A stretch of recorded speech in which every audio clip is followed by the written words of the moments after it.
Today in chapter number 2 time, the topic is conversion of units.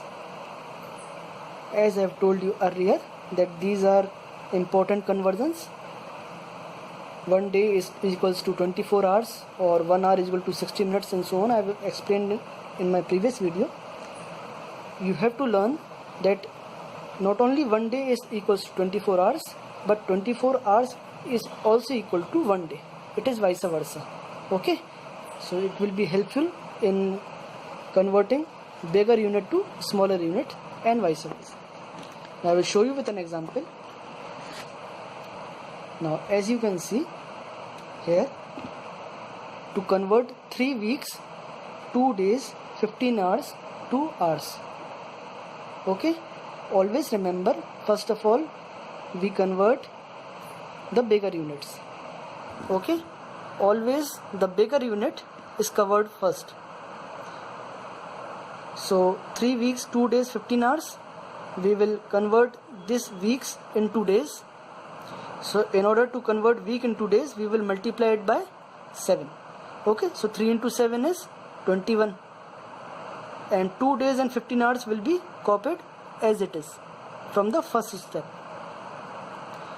Always remember that all days and days are added, hours and hours are added. Okay, the unit must be same. We don't have to add days to hours, but we have to add days to days only. You have to take care of. Now 21 days plus 2 days becomes 23 days, and hours is copied as it. Okay, now see, 23 days plus 15 hours. For this, days is converted into hours, so we will multiply it by 24.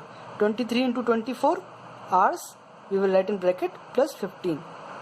This 23 is multiplied by 24 in order to convert it into hours. So 23 into 24 is 552, and we will add this 15, so the answer will come 567 hours. So 3 weeks, 2 days, 15 hours comes out to be 567 hours. This is the answer. Now in order to convert it into higher units, these was the smaller units because weeks is converted into hours. Now let us see the example of higher units. 4700 seconds into higher units. Nothing is smaller than seconds. Okay, so we have to convert it into higher units as much as it possible. So in this, as you can see that it was multiplied, like 1 week is equal to 7 days, so it is multiplied. But in this you will see that we have to divide. Okay, now you have to remember the chronology also. Second will be converted into minutes and minutes will be converted into hours. Always remember this chronology. So 4700 seconds would be first divided. See here, the division is also given.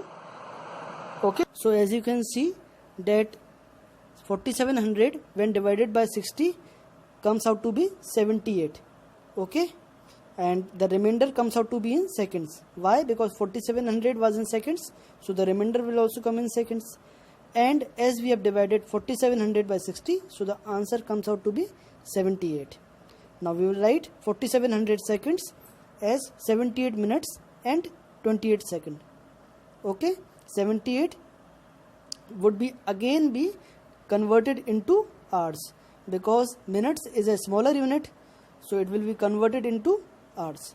As we know that 1 hour equals 60 minutes. Okay, or 60 minutes equals 1 hour. It is vice versa. So 78 minutes can also be written as 60 plus 18. So 60 minutes would be converted into hour, and the remaining is 18 minutes and 20 seconds. So 4700 seconds would be written as 1 hour, 18 minutes and 20 seconds. Okay, I hope